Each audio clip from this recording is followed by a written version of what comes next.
Welcome home, speaker. Very well, then taken.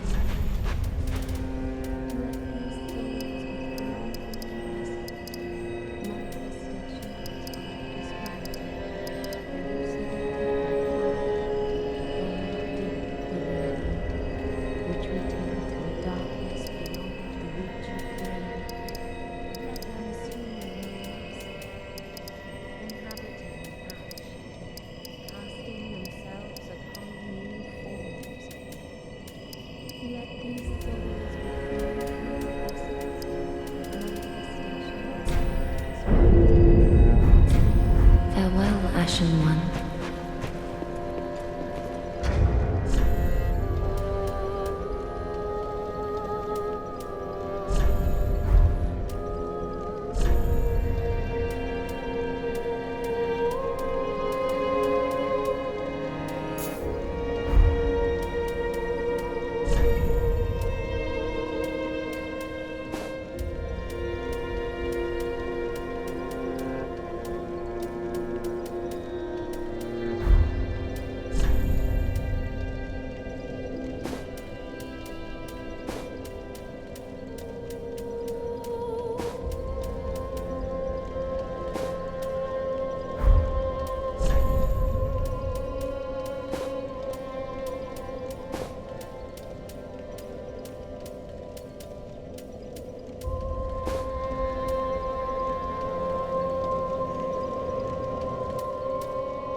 Do not be gone.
It is good, wasn't it?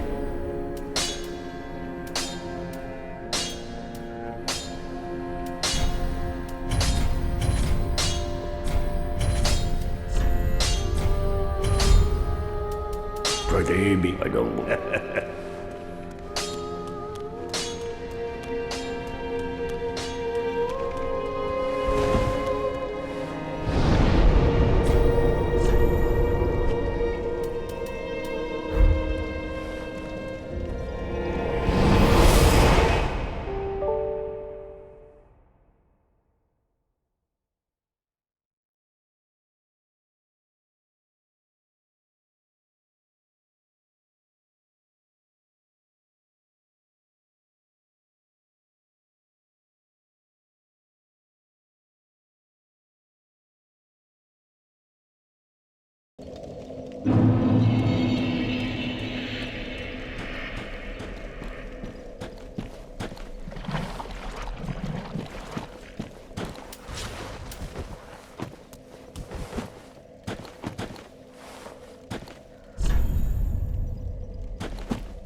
Oh no!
With Sprint's Unlimited plan, you don't have to worry about your data running out, so you can do more of the things you love. Switch to Sprint today and get 4 lines of unlimited high-speed data, talk, and text for only $37.50 per line per month. So laugh more, play more, be prepared to be blown away, because the truth is, the Sprint network really is faster.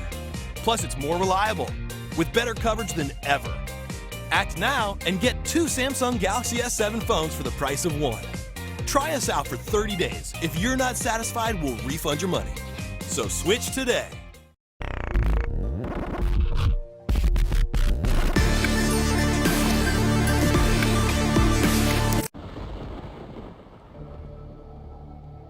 Yep, you are reading that right. This is Metroid Dreadnought, yet another in this long line of crazy Doom mashups. We've had Super Mario Doom, we've had Sonic Doom, and now we've got esteemed bounty hunter Samus Aran gracing Doom with her awesome presence. This is a ridiculous game. Unfortunately, it's in work in progress, so there isn't a dedicated single-player campaign yet, but there's enough stuff in place here that I can show you what it's like through the standard Doom 2 campaign and give you an idea of how broken this makes it. Because you can completely screw around with the existing mechanics of Doom 2, bypass all sorts of stuff, and completely wreck house. Because Samus Aran is badass, to put it simply. People that are familiar with Metroid Prime will kind of know what to expect from this. But for everyone else, let's just jump in and I'll show you exactly what it's all about. We're going to pick Chozo Warrior as our difficulty because all the others below it, believe it or not, are just far too easy. And at least this will give you a bit more of an idea of the flavor of what it's going for. Okay, so we got our head-up display, we've got our beam cannon, and we've also got 5 of something in our inventory. What could that be? Oh, it's missiles. And it's just made them into pate. And those guys too. Oh my god. It is ridiculously overpowered. I'm just gonna steam through this first stage, and I'm sure this'll open your eyes to what I mean by having this mod break the base game completely. It is just so overpowered. Now, think back if you've ever played Doom 2, you start off with a pistol. Can you imagine a pistol wrecking house this quickly? No, you cannot. And to top it off, we got access to a super missile tank. I love that. I love the fact that it's got the original pickup noise. It's just a total nostalgia trip for me. Also, Samus can jump ridiculously high, and that's exacerbated somewhat when you get the super jump pickup, the space jump, which means you can double jump in Doom 2. It's crazy. This game was never built for that. So in fact, we're just gonna breeze through this, and I'm gonna show you what the super missiles are all about. I'm just gonna access a hidden area down here. Come on, lift, hurry up. Got people waiting to see the majesty of the super missile and what it can do to a group of imps. So when we flick that switch, we get access to this area. I'm gonna hold down our secondary fire, and they're gone. Yeah, they're pretty much gone.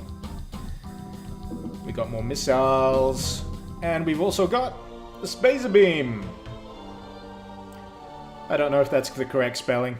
To be honest, I have not played Metroid Prime. I really wanna, but my expertise here is more with the original Metroid and Super Metroid. I'm just gonna show you what the Spacer does on power up, and I probably should show you what the original beam cannon does on power up as well. Let's just say it creates a mess. Not with imps. For some reason, they don't go splat quite as much as the regular zombie soldiers, but, you know, beggars can't be choosers. We're gonna steam ahead. That was entryway, the first level. We've comprehensively murdered everything in there. And we're gonna do the same to underhalls, and this is where I'll be able to show you just how this mod affects progress in the game. So, first of all, you have to let off at least one shot before you can power up your cannon. And then you can murder everyone. And you can also morph ball, which is ridiculously useful, as you can see here. And I'm going to lay a few bombs, and yep, they're dead. Morph ball does mean you take more damage if you're shot at while in that form, so you want to use it kind of sparingly. But in terms of getting around the stages, it can open up a lot of interesting shortcuts. as I'm just about to demonstrate. So we're going to swap back into Morph Ball, and we're just going to slip through this gap. You can't normally do that in regular form. Oh damn, I'm taking a bit of damage. But yeah, in normal form, you can't fit through. I'm just going to power this up, show you what it does to a zombie soldier. It makes him... yeah. We're going to swap back to the Spazer Beam. That's going to make it a lot easier to clean out the rest of these guys. Boom, boom, boom. And I'm going to show you the whole stage here because there is an extra beam pickup in this stage that is also ridiculously powerful. Are you sensing a theme here? These beam cannons are all ridiculous in terms of the damage that they can do, and I love it. It's ridiculous. I love these power trips that just let you go absolutely nuts and wreck the shop. And we're just gonna get a super missile ready for these.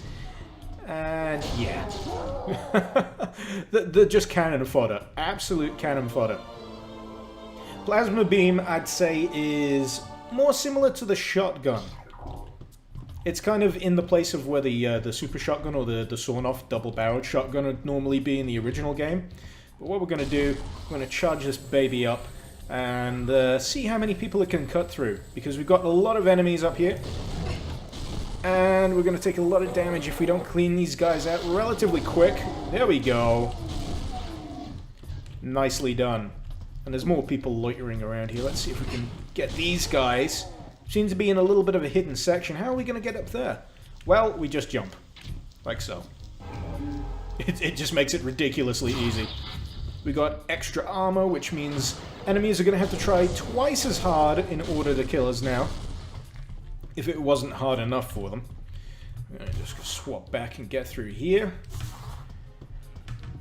We need a blue key so we can finish this stage, and we're just going to get around this way. Now, normally I would have had to unlock even a red gate to get round to this side, because there's normally obstructions in the way, but because of the Morph Ball, it's just allowed me to completely circumvent a section of the game. Now, this is why I'm looking forward to a dedicated campaign being made for this game. At the moment, its main use is in a multiplayer capacity. I've yet to find enough people playing to get a grip of that, but I can imagine it's ridiculously fun.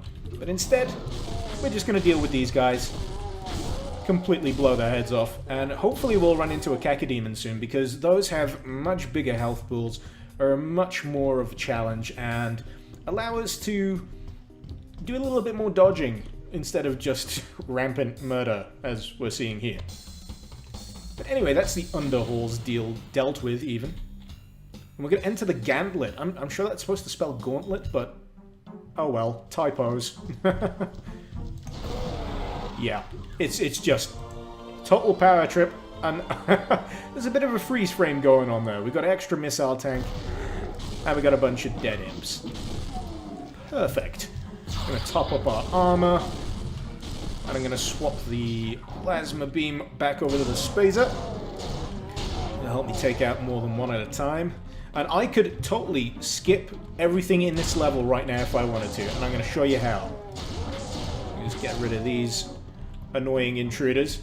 Now, normally, you can't jump up here. Doom Guy can't jump up. But Samus can. And oh my god, that's the end of the stage over there.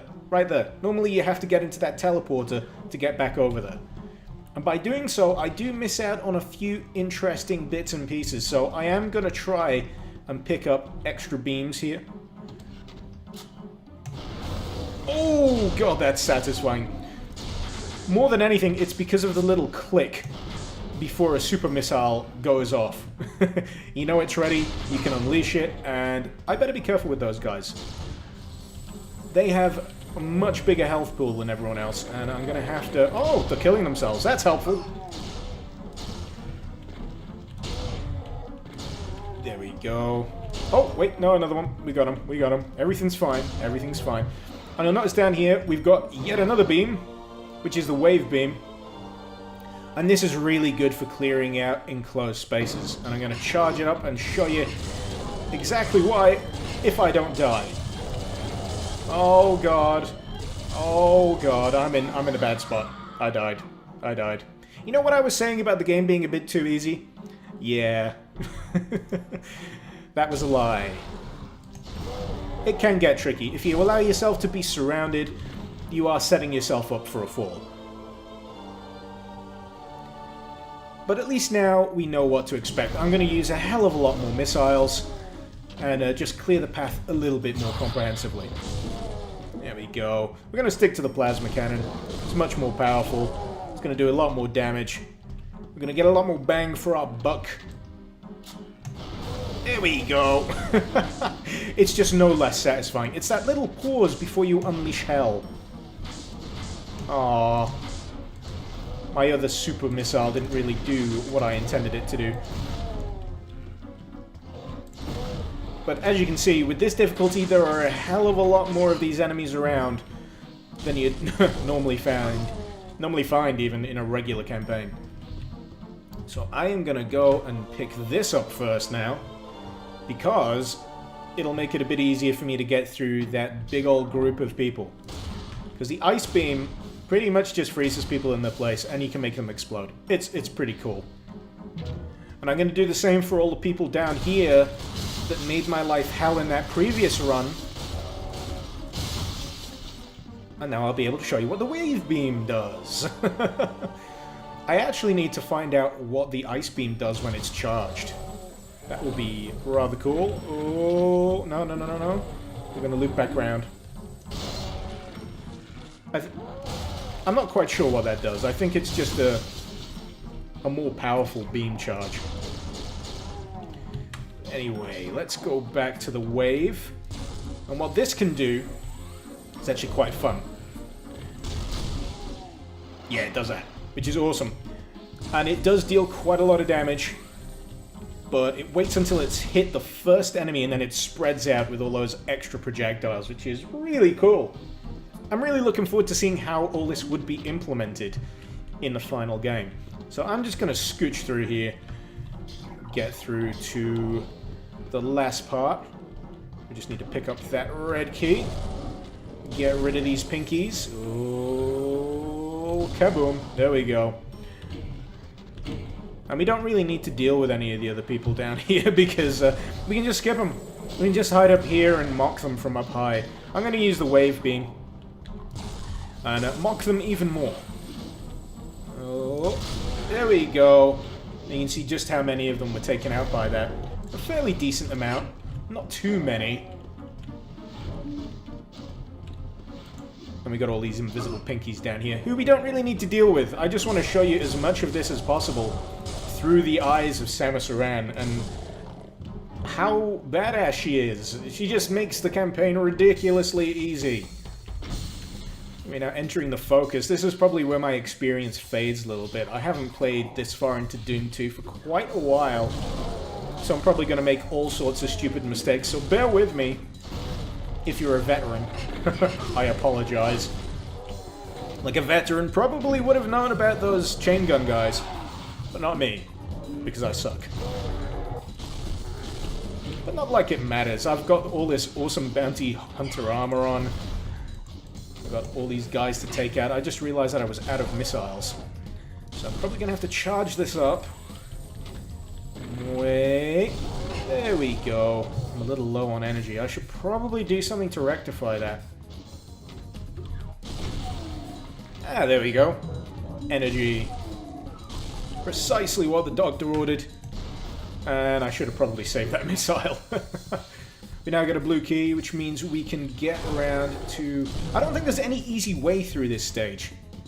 I think you have to pretty much toe the line in terms of where you're heading. Switch back over to Spader. Now, I have tried popping up the with my morph ball. Doesn't quite work. So we're going to have to do it the old-fashioned way. We're going to have to do it on foot. Which is, you know, horrible, I know. How dare we? How dare we have to do it this way? And we're just going to skip all of that nastiness in there. I'm trying to hold on to as much energy as I can, because I don't want to have to restart a stage again like I did earlier. Now, I know there's going to be trouble around here, so I'm going to switch it over to the enhanced wave beam. As soon as I pick this up, there we go. Damn it. Damn it, damn it, damn it, damn it, damn it, damn it. We don't want to die just yet. Oh man, that is bad luck. But not unrectifiable. We've got some extra energy though. We've reset ourselves back to 99. But you can see that it is really easy to slip up. It is really easy to lose health. And that's probably why it's balanced in such a way that there is tons of energy containers around. But at this difficulty, I would have expected there to be less. I'm just going to have to find a switch around here so I can get this drawbridge up. Are we in the right place? Yes, we are. But as you can see, we're steaming through this. We're steaming through this. We're only about, what, 15 minutes in? And I can't remember how many stages we got till our first main boss. The waste tunnels. Okay. It's gonna be... Oh wait, that just changed. I think that's because we already have the plasma cannon. It just substitutes it for something else. So we got more missile space, which is awesome. Oh, gonna have to be careful. We got more of these chain gun guys. We're doing well. We're doing okay. Oh boy. I'm just repeatedly eating my words here. I'm saying I'm fine, we're doing great, and then I just eat a face full of lead. That is not how Samus rolls, goddammit. There we go. Okay, we're gonna stay on the power beam here. Actually, is this anything extra? No. And it's very dark down here. Okay, we're just gonna stay out the way of everyone else. And get through this stage as quickly as we can. I'm pretty sure this is a hidden part. I'm going to switch to a more powerful beam. But this is so dark. I'm going to have to turn the brightness up on this. It's all dark and gloomy and very much doomy. But, as I say, I am very much looking forward to dedicated campaign levels being made for this that will actually take more advantage of the playstyle that is created by having the character of Samus in it. Because despite us having, you know, the beam cannon, despite us being able to jump ridiculously high and having energy and all that kind of stuff and power-ups, it doesn't quite totally feel like Metroid. It feels like Doom, with a really entertaining add-on, I might add, but yeah, there's still a little bit of work to go.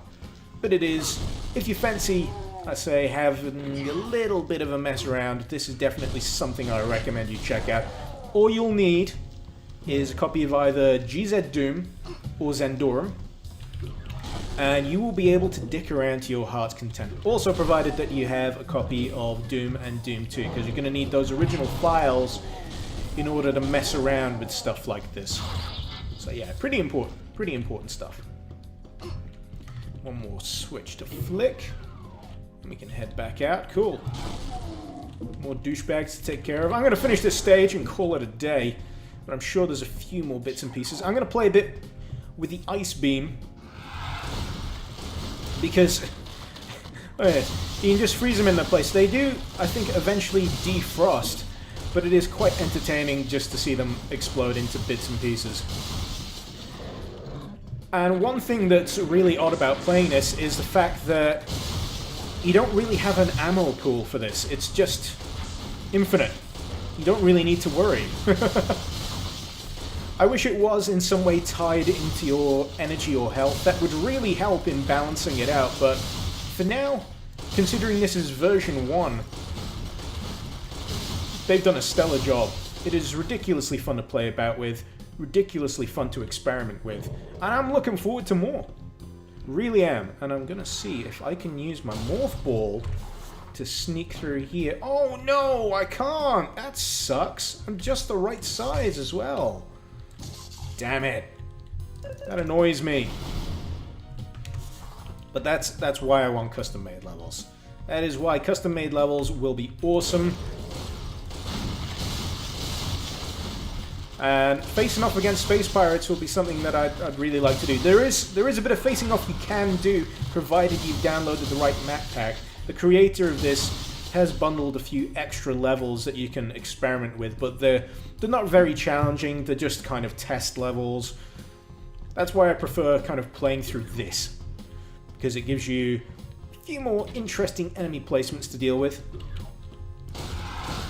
And a bit of a challenge further on down the line. But I'm going to shut up a bit more now because I'm running out of things to say. And I want you guys to just enjoy the carnage. I might say the occasional holy shit, because I've got a few more super missiles left to unleash, but not just yet. In fact, I'm actually kind of lost. I'm always kind of stuck on this kind of level. I'm sure there is a correct way around. The arrows are pointing me this way. I'm sure that's where I'm supposed to go, but I'm in two minds. Come on. Reveal your secrets! Where is the way out? I can see the long shot beam down there as well. That's something I'd quite like to try out. They do have... I don't know if the chroma beam was a feature of Metroid Prime, but it's basically a rapid-fire beam of death. It's pretty cool. It's pretty cool. Actually, let's bring up the map. I've explored all the way around here. I don't need to explore any longer. There is a locked door back this way. Cool. Nope, nope, nope. Wrong way. Wrong way. Wrong way again. God damn it. Here we go. Red door. That's what we wanted. And that's a Hell Knight, who is now frozen. Okay, let's see how long it takes us to flatten this guy. Not very long at all.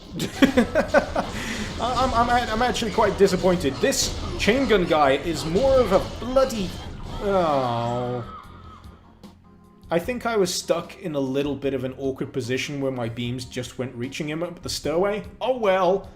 Gatling gun guys are apparently more of a challenge than Hell Knights. Hopefully you've enjoyed this little playthrough of Metroid Dreadnought. It is still in early development. If you want to check it out, there will be links in the description below. Feel free to yell at me if I haven't included them. But this has been Metroid Dreadnought. Yet another crazy Doom mashup that has been quite fun to play. Not quite on the same level as Sonic. Sonic Doom, Sonic Robo something or other. Robo Blast 2 is the name, that's the name. It was ridiculous fun. I'm gonna have to revisit that at some point, but hopefully you've enjoyed it. Don't forget to like, comment, share, subscribe, all of that YouTube crap.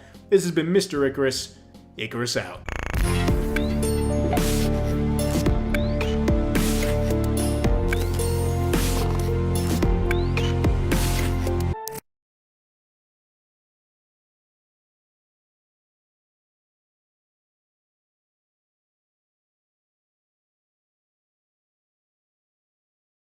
It doesn't take much to see how much hunger there is in the community. Even a small act can make a big difference.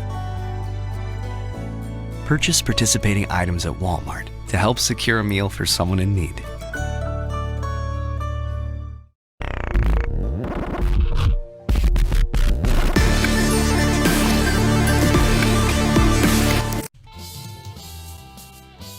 Yep, you read that video title right. This is Sonic in the Doom engine. It's officially known as Sonic Robo Blast 2. Do not ask me what happened to Sonic Robo Blast 1. I don't care. I'm not interested in Sonic Robo Blast 1 because, believe it or not, this game, Robo Blast 2, is 16 years old. It was first released in 1998? Holy moly, and it is still receiving updates. Its last update, which was version 2.1.11, I believe, was released in August this year, which is 2014. That is crazy. This game is still being supported after 16 years. And I'm sure you're eager to know what the hell it looks like. A Sonic game in the Doom engine. What the hell could this possibly be? Well, without further ado, we're just going to go crazy in there. We're going to start a new save file. We've got the option between Sonic, Tails, Knuckles, Sonic and Tails. Both of them provide certain benefits and certain drawbacks, but, you know, I hate Tails. Knuckles is a bit of a dick, so screw it. We're going with Sonic. It is, after all, his name in the title. This is Green Flower Zone 1, and goddamn, look at this. It's friggin' glorious. It is beautiful. 2D sprites in a 3D world. This is like that perfect marriage between the original Sonic games and Sonic Adventure, just without all that extra fluff and bullshit that's accumulated in the series over the years. The controls are a little weird to get used to, and the 2D sprites are a little weird to judge against a 3D background, as you can see here. Having a little bit of trouble jumping on all of these guys. I have lost a fair few rings by messing up those jumps. You got a few moves at your disposal. If you press Z on the keyboard, that's your jump, which you can hop on people with. You can also do a dash jump, so if you press Z twice, that happens, which is super cool. And you've also got a spin dash, so I'm just going to line up a few enemies here so I can take them out in a line. These guys will try and just automatically come for you, so pretty easy to line up. Here we go, let's see if we can get these guys in a row. Oh, damn it. Come on, line up for your inevitable death. The hands of Sonic the Destroyer. But yeah, that spin dash, you hold down X. Regular controls are the arrow buttons on the keyboard. And you're really going to have to get used to pressing the back button, because if you want to stop, you're going to need to use it. Because the way the Doom engine works, I still can't believe this is in Doom, it just keeps your momentum going. So you're going to have a lot of falling off ledges unless you figure out how to, slow Sonic down. But this first stage, nice and easy introduction to the game. Lots of stuff to explore and lots to see. I have no idea what I just picked up. And apparently you can get that stuff floating in the air, but that seems like a lot of effort. So I'm going to be lazy and just power through this stage. I'm going to be showing you the first few zones of this game. Bugger! So it'll be this stage and... not this stage. This zone and the next zone. Replete with Dr. Eggman or Robotnik boss battles, whichever takes your fancy. I've never got the difference between calling him Eggman and Robotnik. Was it originally Eggman? Was it originally Robotnik? Because personally, I like Robotnik. And so many cartoons from my youth have kind of refuted the Eggman thing. It's confusing. And that was like the slowest spin dash roll ever. Gotta go fast, indeed. Oh, that is so sweet, taking out two in a go. Let's see if we can take him out with the slowest spin dash ever. Oh, it just feels so pathetic rolling into them and seeing them explode like that. Anywho, if you find a checkpoint, and if you find coins, you're generally headed in the right direction. It is easy to get lost in a few of the later stages of this game, which I'll be able to show you. Because this stage is very much, Babby's first introduction to 3D Sonic, which is great, because I honestly prefer this. This is actually, I'd honestly say, one of my favorite Sonic games. And let's face it, it has been a little bit of diminishing returns over the years, hasn't it? So if you're thinking of picking this up or giving it a go, guess what? It's free. 100%. Absolutely free. Has been for 16 years. And if you go to the link in the description below, you'll get a nice big fat link to the website, and I'll lose all my friggin' coins. Coins? Rings! We're not playing Mario anymore. There we go. Mario was the last video. But yeah, if you head to the website, you'll be able to download it for free. Download the latest version, which is this. Version 2.1.11, I believe. And you can also experience the absolute joy that is Sonic in the Doom engine. I just wasn't expecting it to be this just nice and this well polished. It looks lovely. The levels are fairly well designed. They can get a teeny little bit confusing, but that's the curse of 3D and trying to platform. They seem to have recognized the fact that Sonic isn't purely about speed. That's something that seems to have reared its head in more recent years, where Sonic is all about going as fast as possible, which is, great. He is known for that. But if you play those original 2D games, there's also a fair amount of platforming. A lot of the speed sections are pretty much where control is taken away from you. It becomes a game on rails. And the more I think about it, the less kind of fun that is. So we're going to just take a little time to explore the nuances of this game. Who am I freaking kidding? I'm just going to steam through this, because I want to show you a few of the later levels and how they evolve and how they change. Spikes, you can run into them from the side and they won't damage you. That is fantastic. I've always hated running into the side of a spike and losing a load of coins. How would that even work? And to be honest, now that I think about it, you could run into the side of spikes in the original Sonic. So ignore everything I just said, I'm obviously a moron. And here's where a few of the differences kick in. Because this is an unofficial game made by a fan group, Team Sonic Jr., I believe. the music is a little weird. So this normally wouldn't be the invincibility music if you was playing an official licensed Sega piece of crap. But yeah, bounce pads. It all works. It's exactly what I want from a 3D Sonic game, and I can't believe more people don't know about it. It's insane. This is definitely one of my favorite hidden gems. And now I'm sharing it with you guys because you guys deserve a good game. There have been so many crappy games of late, and I'm falling to my death. I am totally lost. I didn't fall down here last time. But yeah, there's just been a spate of so many kind of meh and average games of late. What the hell is that? I don't recognize that. That is a really crazy shield. And I don't know what's going on up here. I don't know where I can go from here. Oh boy, I'm lost. As I said, you can get lost in these stages, but if you aim for these, you'll generally be okay. But this is a route that I didn't take last time. I took a totally different route, so it is entirely possible to see entire sides of stages that you didn't experience the first time. So that's where the replayability comes in too. Recalls all those multiple routes that you used to get from the original Sonics, which again is something I love. Okay, let's get to the end of this. The end of the stage! Oh yeah! I'm sure there are multiple ends to the stage as well. I could be wrong, I could just be taking a different route this time.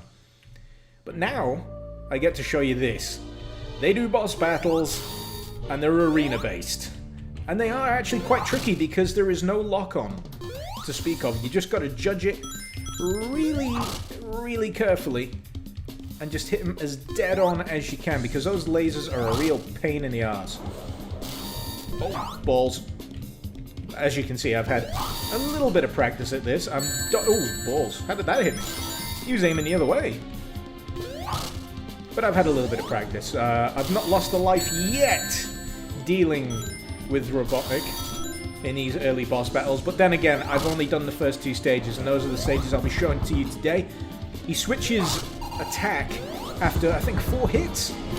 Oof, that was close. He could have pinged me. So he's got mines, and he's dead. Oh yeah! Robotnik, beat it. Anyway, less terrible puns. You remember those little plunger things from the end of Sonic 2 stages? They've got them here too! And if I'm right, there are teeny tiny little cows in there. This is something I only spotted recently. It's really weird, but I'm sure one of the enemies in this zone, Techno Hill Zone, pops out a teeny tiny little cow if you pop him. So I'm going to try and pop this guy. Oh, god damn it. There we go. Popped him. Where's the cow? Look at that. Look at that teeny tiny cow. That is, at first, adorable and also baffling. There's also bugs on this stage. Really irritating bugs. You'll mostly hear them before you see them, but they're slow moving enough that you can get off a decent shot and dispatch them fairly quickly. Now this stage has its own little quirks. You'll notice the water is a pretty nasty shade of purple. And what you can do here is you can dip yourself down, but you'll always float back up to the top. So I'm just running over the top of the water here, and it's nothing to do with speed, it's just the way that particular water works. You'll sink to the bottom in the first stage, but this stuff is designed to make you think a little differently. If you jump from high enough, you'll be able to reach some of the stuff at the bottom, which is pretty interesting. And these guys, you can destroy them, but you can also use them to reach hidden areas like this, which I haven't done before, so this is going to be kind of new. Let's see if we can hoover up any goodies around you. Ooh, I totally have no idea what I'm looking for. Ah, bugger, we killed him. Sorry! I didn't mean to liberate you, tiny cow. I was still trying to use the bloody spring on your head. And, ooh, this is a new route. Actually, no, this is right where I was earlier. It's looping around. Cool. I hope I'm not... Oh, I'm heading the wrong direction. Sorry.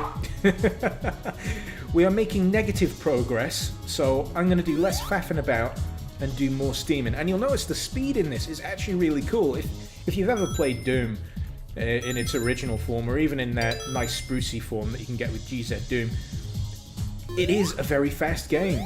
Doom Guy can run ridiculously fast, and I'm glad they kind of co-opted that for this. Because it's a really unlikely match, but it works.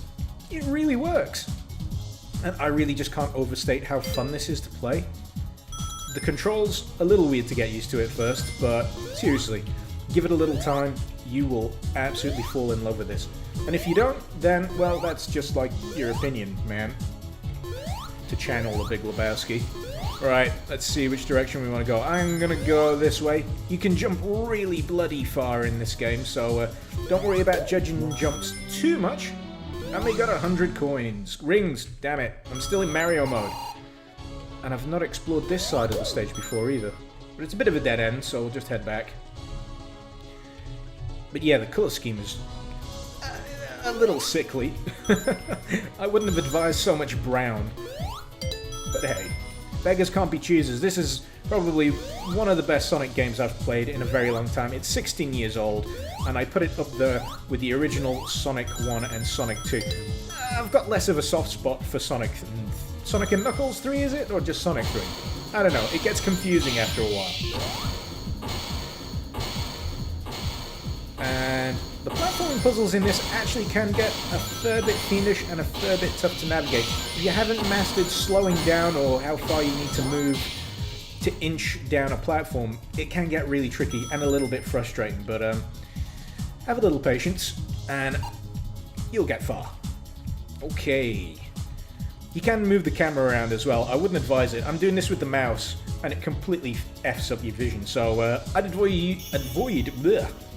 using the mouse at all costs. I'm actually making some really good progress here. If I'm quick enough, I might show you a little bit of Zone 3 as well. I was only planning on doing the first 2 stages, but if you're enjoying this, feel free to leave a like. If enough people enjoy it, and if enough people want it, I'll play the rest of this game happily. Because this is an absolute joy. I may not be as well prepared with the later stages as I am with these first 2 because I've played these endlessly just to figure out a few of the problems and a few of the tricks, and god, speed boots really mess up my... Oh god, yeah, movement is really tricky when you got speed boots, and the music is kind of terrible. I really shouldn't complain, they can't use the official tracks. But still. Oh god, that's a really extreme close-up of the back of Sonic's head there, I wasn't expecting that. Could have had an eye out. But it's amazing, isn't it, what you can do with the Doom engine. After all these years, it still surprises me. And oh god, this part of the level... Excuse me if I swear a little bit here, but this is fucking annoying. Oh boy, okay. Okay, alright, that's the first time I've done that without messing it up. Now let's just see if we can get this little bit to work. It is actually a lot harder than it looks. Ooh, that was close. I nearly missed it. If I wouldn't have spun dash? Oh, bloody fly. Bad combination of enemies. Oh, nearly fell off. We'll just spin dash.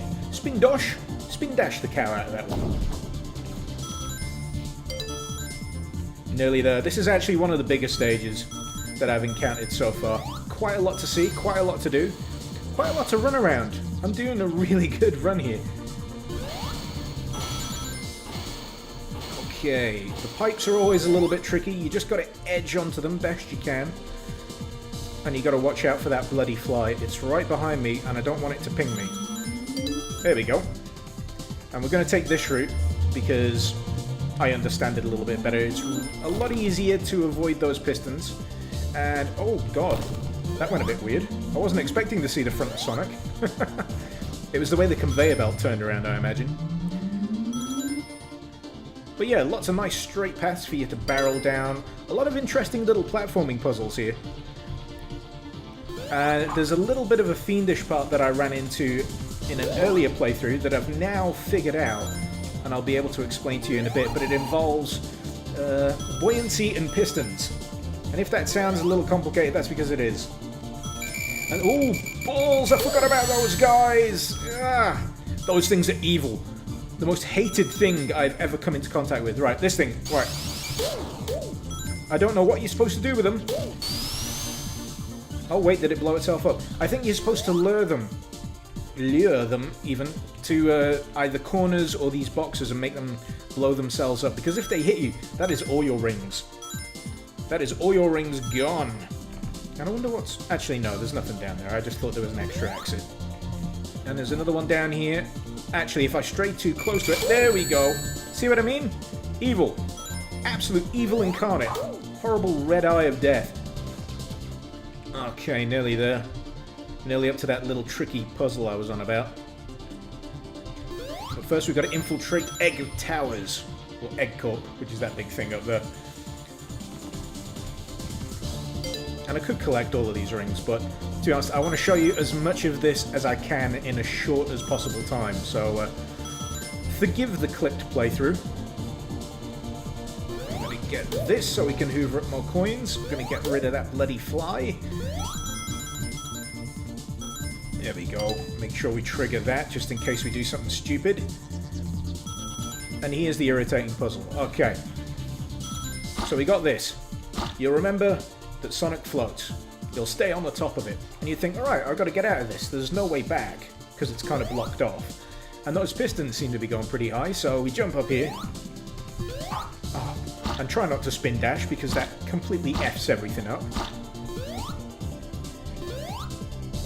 Oh, you swine. See what I mean about the movement? It's a little bit slippy-slidey.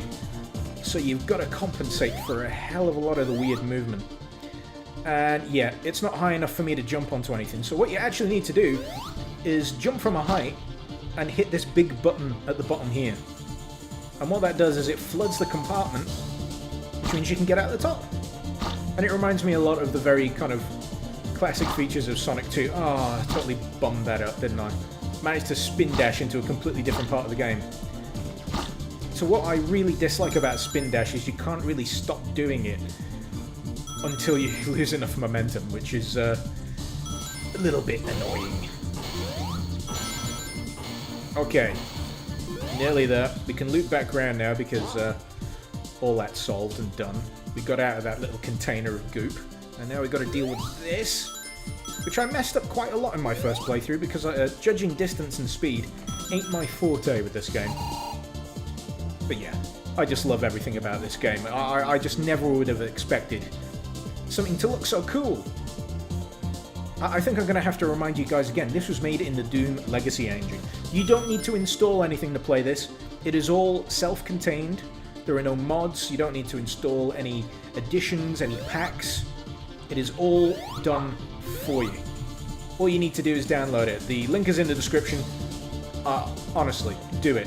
And tell me what you think, because I loves it, I does. Now, sadly, it looks like we won't have quite enough time here to show you Zone 3, but I certainly will show you how to kick Robotnik Eggman. I keep getting the name confused. Regman's butt. There we go. You got to watch out for the purple stuff, even if it's on the ground, because it will harm you, and you will lose a lot of rings. I find it's best to stay in one spot and let them come to you, because it's really hard to judge distance and speed when he's doing it really fast like that. Oh, bugger. Bugger, bugger, bugger, bugger, bugger. One more hit. We only need one more hit. There we go. And he's changed phase. Cool. Now he's a pogo stick. And he comes straight for you. So it's very easy. You just line yourself up, shoot yourself in front. And he only takes about 3 hits once he's changed to that stage. And he's done. Done and dusted. That was Zone 2, Techno Hill. Thank you very much for watching. I hope you're enjoying this. And if enough of you do enjoy it, which I'll know from the comments and the likes below, let me know. And I will play more of this game if you'd like to see me play the rest of it. There are, I think, 7 stages in total. I absolutely love it to bits, and I would gladly love to show you more of it. So, again, let me know in the comments. Let me know with the like button, and we'll get this Sonic train. People helped me when I was in need, so I know if everybody can do something small, it can make just a world of... People helped me when I was in need, so I know if everybody can do something small, it can make just a world of difference. Purchase participating items at Walmart to help secure a meal for someone in need.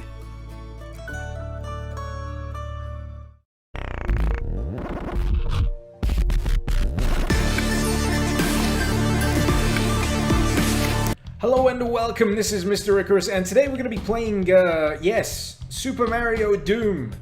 This was a WAD file that I found kicking around. Apparently this is still in demo form. The guy is still working on it, even to this day, and I gotta say, it doesn't look very... Oh, that'll be why. Mushroom Kingdom is through there. I was gonna say, it doesn't look very Super Mario-ish apart from these blocks. You can jump, and it makes the noise, and he even does a little... Ooh, when he lands. That's kind of adorable. And instead of any kind of life, you get 100 mushrooms. So I suppose there won't be any growing. You can shrink yourself down. That's just crouching. You can play as Mini Mario voluntarily, but this is just, yeah, crouch walking. Let's see what awaits. I am really baffled by this. Let's see if we can conquer the evil minions of Bowser in Doom form. Okay, I'm hearing the music, but I'm not seeing the stage. Oh, that's why. Right. Okay, we're bouncing. That's pretty cool. I didn't get any level transition there, and oh damn, there we go. We got that Goomba. That's always the worst Goomba in the world, that first one. And I have no idea what that mushroom did. I think it's supposed to replenish your health, but let's see if we can open one of these boxes. Nope, nothing happening. It's just purely cosmetic as far as I can tell. Now, whoa, did I just kill a Goomba by accident? I think I did. Anyway, I'm pretty sure one of these takes us down to a secret little stage. It's, how do we get down this? Do we teabag it? Do we teabag the thing? Does that work? No, that doesn't work. Okay, how about this one? We teabag this one. No, that doesn't work either. Oh man, there's a little blood spurt. Oh, I feel so bad about stepping on that Goomba now. Oh, he's like pancake. There he is. Can you see him? Oh, this is kind of grim. Okay. Oh, wait, this one worked. Oh, this is really cool. Yeah, let's hoover up these coins. Why is Mario so obsessed with coins anyway? I've never gotten the whole thing behind collecting all of them. Isn't that supposed to be Wario's thing? Ah, it's all gone black again. God damn it, where am I? Oh, wait, there we are. I can't get at it. Oh, there we go. There we go. Oh, God. Jesus. That took me down to 68? Was that off one Goomba, or did I get attacked earlier? I don't know. That is a savaging. But I think I can see the end. Oh man, I can see the flag. I wonder if the flag works. See if we can get it. Oh no, I hit the sky! This is shoddy. This is shoddy work. I should be able to hit the top of the bloody flagpole, but instead I headbutted the sky. Oh, that's pretty nice. Let's see. Whoa, that went a bit weird. It just went straight back to the level thing. The game's like, has he left yet? No, I'll just resume playing the tune. Okay. Cool, so that was World 1 of 1. And, apparently I discovered 100% of the secrets, but only got 30% of the kills. Okay, that makes sense. I am... Oh, balls. I'm letting the Goombas get too close. Oh, 2 for 1. I will take that deal, thank you very much. I'm in my groove here. This is my element. Let's see. What is that? Is that a pile of shells? Ah, crap. Alright. Oh, crap, cock. Okay. Falling off the side is something we should avoid at all costs. Let's try and do it right this time. Okay, we've got these guys. We've got this, we've got that one. Oh, yeah! We're doing good. Alright, let's see if we can get this guy out of the way. Yeah! And even a little blood split for good measure. Oh, God. Alright, I'm stuck. But there's definitely stairs. How do I do this? I suppose you just gotta hop over everything. Now, I don't want to hit these guys with the shells because they're made of shells, and what the hell was that? Did that just bite me? Did that beaky mother trucker bite me? You what, mate? I'll start you. What the... Oh god, what the hell? That's weird. That is really weird. I don't like it. Why is everything gone black and white? Is this because I've got invincibility? I don't know. Let's find out. Yeah, I've got invincibility. Why aren't these things dying? I'm throwing these friggin' shells at them. Okay. We're just gonna... Ah, crap! Now what? Oh, I guess I die. Okay, that makes sense. Damn, this is hard.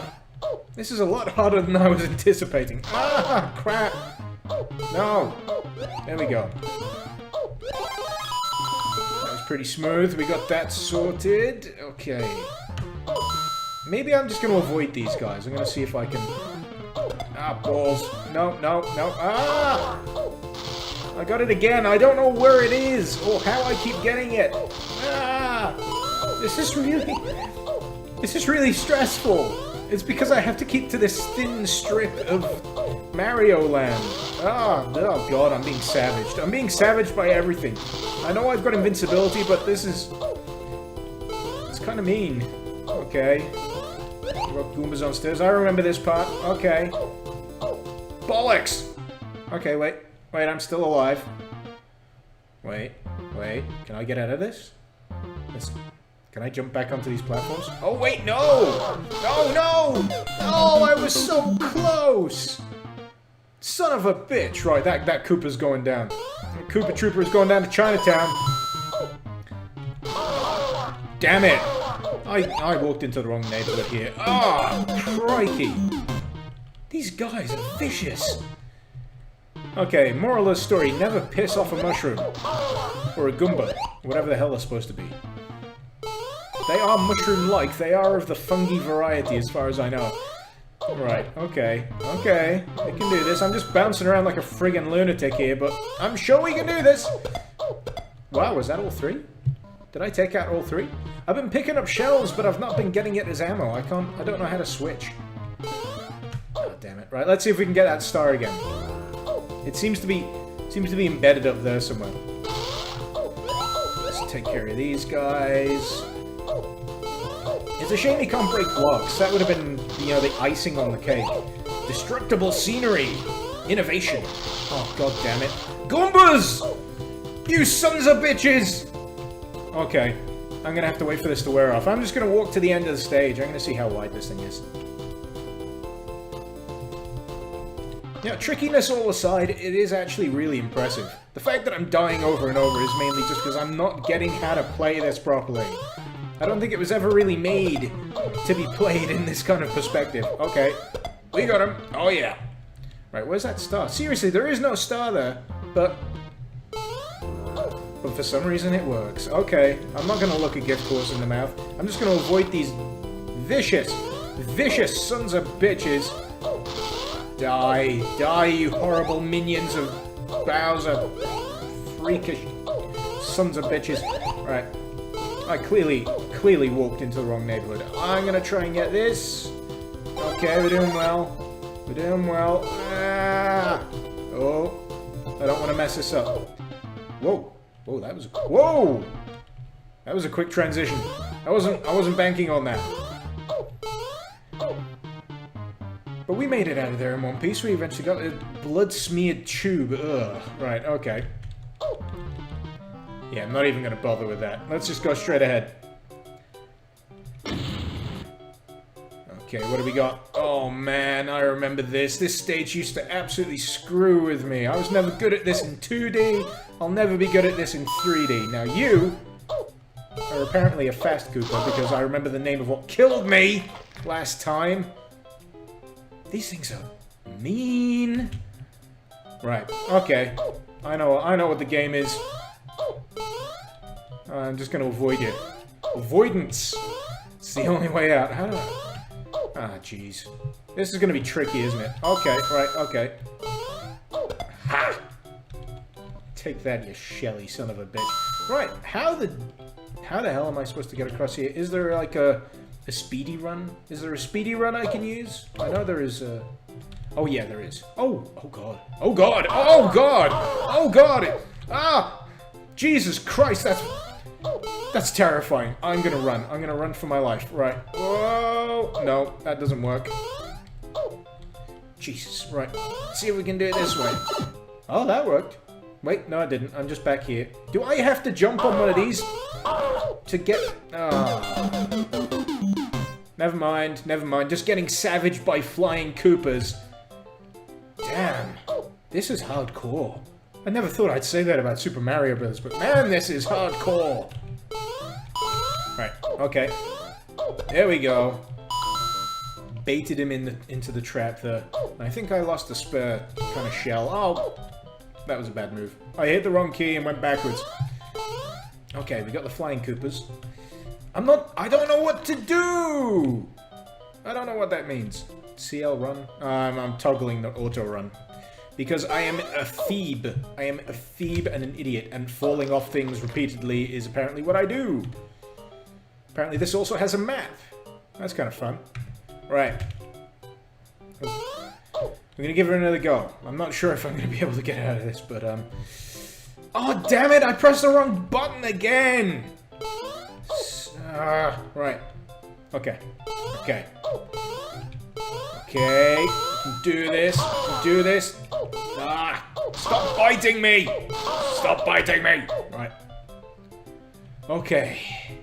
Now we got that out of our system. I think we need to actually leap on one of these. Oh! No, no, no. That is... No. No. No. I quit. I quit. I'm done. I don't need this in my life. I don't need those flying monstrosities eating my face off. Yeah.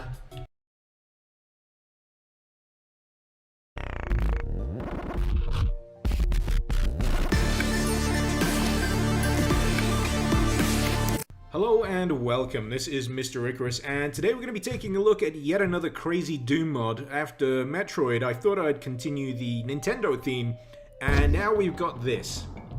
Yep, that's right, Donkey Kong Country, recreated in the Doom engine. This isn't a translation, this isn't some kind of first-person shooter with a Donkey Kong theme, hell no.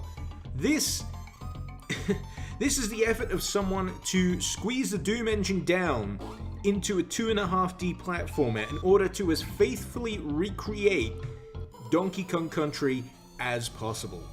That right there, to me, is the definition of insanity. And you know what? On a surface level, this is amazing. This is really impressive. I mean, the amount of work that must have gone into this is insane.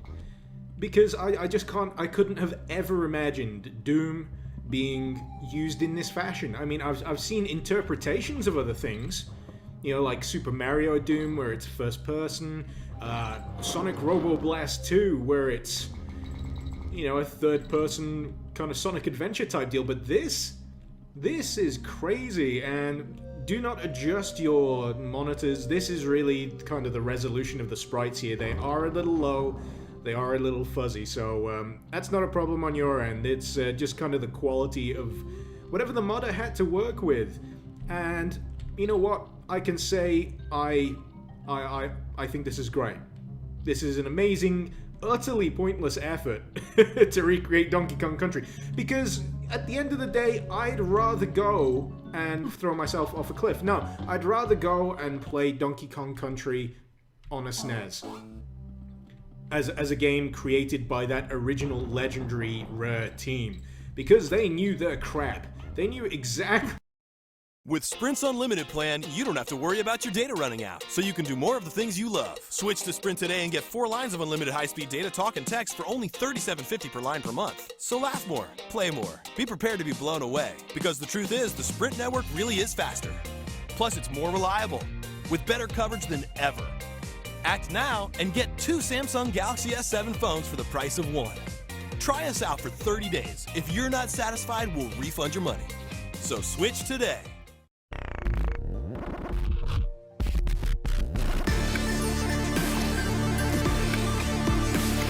Hey there, this is Mr. Icarus, and welcome to a very special edition of Doom Mod Madness. This is special not just because we're playing a crazy version of GoldenEye made in the Doom engine. Oh, hell no. This is special because this is the first Doom Mod Madness video I've made since breaking the 1,000 subscriber milestone. Oh yeah! We're celebrating. We're gonna do some shots! But first, I'd like to thank you guys, because without everyone that subscribed, without everyone that enjoys these videos enough to comment and to share, I honestly wouldn't be in this position right now. And I just want to tell you all that you guys absolutely rock. You are awesome. In the future, because let's face it, I'm not going to run out of mods anytime soon. They're just going to get stranger and weirder and more bizarre, and It's going to be a wild ride, and I'm glad to have you all along with me. So as long as you enjoy watching this stuff, I'm going to enjoy making it. Also, I want you all to keep your eyes peeled for next Wednesday, because I'm going to be dropping something that I've made specially for you folks, for everyone that watches these videos. I've been building my very own Doom map in Doom Builder, and I'm going to release it to everyone for them to freely download and mess around with and mod to their heart's content, as a token of my gratitude. Because again, you guys are freaking awesome. But anyway, let's talk about this mod. Anyone that remembers GoldenEye 64 will be getting a strong sense of deja vu here, because this is almost an exact replica of the level design from the original game. The only difference here is that the Doom engine has a few limitations, and those limitations are you cannot build rooms on top of rooms. So this here, you'd normally think it'd go to an inside room with a staircase up to the top, right? Wrong. It's a teleporter, and that is to get around the design limitation of the Doom engine, something that I've been learning quite a lot about since I've been dabbling in Doom Builder myself. And you'll notice that this doesn't have a roof. The bunker doesn't have a roof. And that's because, again, you can't have a chunk, above an empty chunk. You just can't do it. I'm probably saying this all terribly wrong, and all the people who know the technical aspects and wordings of this are probably face-palming like crazy right now, but forgive me, I'm a noob, alright? I'm new at this map designing thing. This map designing shindiggery. But other than that, there's not really too much different from the N64 version of GoldenEye. Everything was kind of low poly to begin with. The enemies are sprites, the guns are sprites, the items are sprites. It's pretty much exactly what you'd expect. But the limitations of the engine mean that the builder, the author of this, has had to be a little bit more, let's say, creative in how they structure the levels. And instead of ladders, because I believe ladders don't really exist in Doom, they've got a rather cunningly designed set of steps, which function pretty much exactly the same as ladders, and I think that's pretty cool. That's a pretty awesome way of getting around the design limitations. And here, we're in another one we've just teleported to, and if we go down the stairs, we teleport again, because rooms, above rooms or below rooms, it doesn't work that way. In terms of how the game feels, I think it honestly plays a little bit better than GoldenEye 64, and that may sound like heresy to a few of you. I know, a few of you may be very big fans of the original GoldenEye 64, but you've got to admit, the control scheme has dated severely over time. If you've tried playing GoldenEye 64 recently with the N64 controller, and you're someone that plays FPS games on a frequent basis, it feels horrible. It feels horrible to play, especially the precision aiming mode. It's just absolutely ass backwards. So it's nice to see it translated into Doom like this, because I think it works pretty damn well.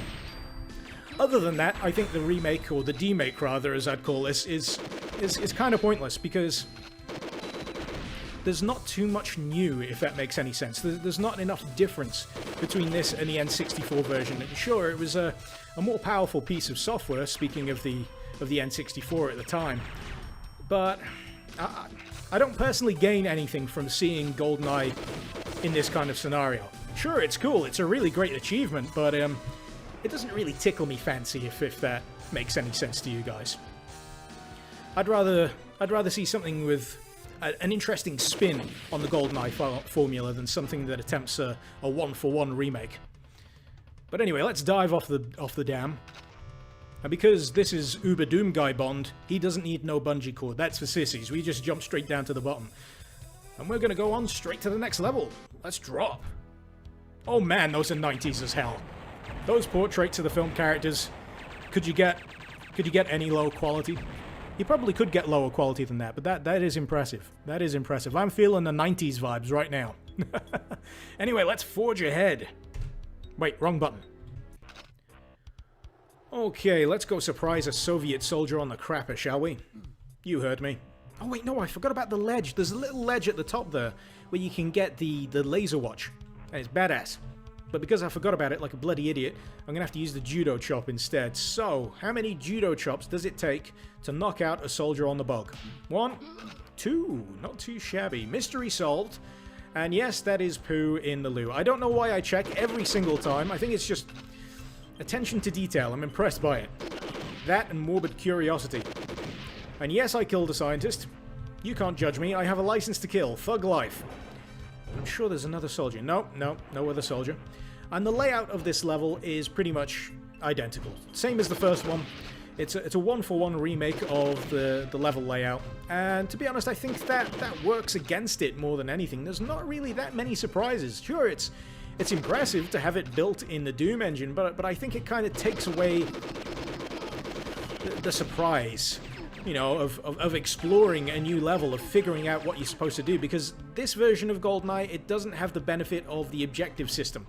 So you don't have various bits and bobs that you need to do around the level. It's pretty much just a straight run to the finish. And another thing I miss, something that they obviously can't do in this version of the game, is the localized damage on the sprites. So you could shoot them in the leg and they'd flinch, or you could shoot them in the hand and they'd drop their weapon. I love that stuff. It was amazing interactivity, especially for the day. And I just kind of miss it, so I'm just going to have to make do with vodka martinis instead. They replenish your health. They turn Bond into a functional alcoholic. It's a shame that you don't have some kind of alcohol sway in this version of the game. They should totally patch that in. And beer, believe it or not, Yes! I am invincible! triggers a quote from Boris from the GoldenEye film, and it gives you extra health. And it's one of the more doomier things about this mod, and it's coincidentally one of the things I enjoy as a result. And the control scheme. I've probably already mentioned it, but it's miles better than the N64 control scheme. The less we talk about the N64 control scheme, the better, in my opinion.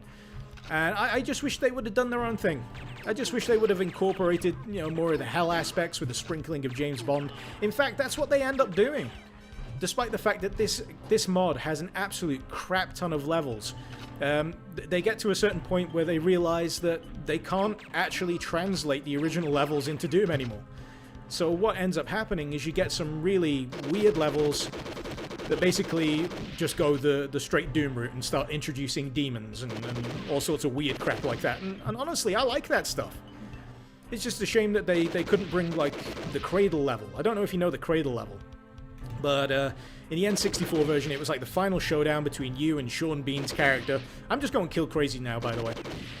And it was suspended above a giant satellite dish. And I can imagine that would be a giant pain in the arse to try and design in the Doom engine, because it's got some severe limitations on that front. So, you know what? I just wish they would have introduced more unique aspects earlier on.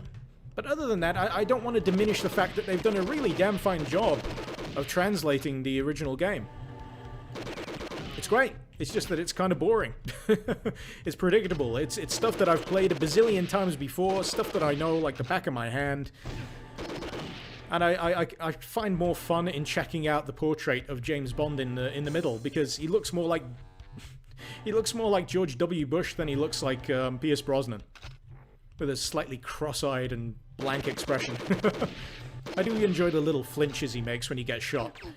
And he also has this really weird head tilt. Try and keep your eye out for it, because I'm always focusing a little too much on the crosshairs to notice it, but he does a little weird head tilt. I have no idea what it's supposed to be. But it's entertaining nonetheless. Oh, well, that's another scientist down. But yeah, ultimately, it's okay. It's well worth checking out. There's a lot more to this than just the single-player campaign. It actually has a multiplayer Skulltag variant, but because I'm absolutely terrible at that stuff, I'll leave that for you to explore and check out. There's also a wave survival mode built into this that plays a lot more with the hell and demon aspect. So you've got waves of monsters and all that kind of stuff. In my version, it's a little broke. And to be honest, as you get further along in the campaign, it gets progressively more and more kind of bugged and broken. It's obviously something that has taken a long time to create. Whoever's behind it, I think the author's name is Oromov, I get the impression that they're kind of working mostly on their own, so any updates are very few and far between, so I'm happy to have a largely workable version like this. Once again, the link will be in the description below, and if you actually want to play the more recent beta version, cheeky, you can actually download it. There's a 2014 version that attempts to integrate more interactive aspects into the game and make it a lot more like the original GoldenEye, but personally, I think it makes it worse, a hell of a lot worse, because it slows your character down, it gives you really ugly looking crosshairs, and it substitutes a few of the models for like sprite polygon hybrids. It's ugly, it's ugly. I really wish they would have just stuck with the original sprites. But anyway, let's kill Sean Bean, because he can't be allowed to survive. I'm pretty sure I've created a time paradox there, but anyway, I've pretty much ran out of things to say. Let's finish this trio of levels off. And if you remember, we've got to escape by jumping into a plane and flying away to freedom. And another kind of minor gripe, I kind of find this a little too easy. There was a bit, I'm not sure if it was artificial difficulty on the part of GoldenEye 64 with the aiming system, but I just find the ability and just the freedom of movement just makes you absolutely bloody unstoppable. I mean, you can see how much armor I've got here. And I've got a bazooka. I can just totally massacre half of Soviet Russia's troops here. And in place of the gun turrets, because quite honestly, that's probably a hard thing to create in the Doom engine. They've just got heavy gunners instead. And here we go. We've got the hordes spilling out. Now, normally this would be a death sentence if I was playing the N64 version.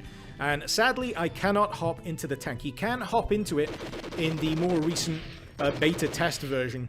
But I'm going to warn you now, it's wonky. It's really, really, really wonky.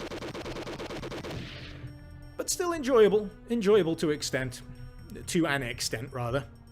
And I hope you've enjoyed watching it. Once again, this is my post-1000th subscriber Doom Mod Madness video. I hope you've all enjoyed watching it. Once again, the links are in the comments below.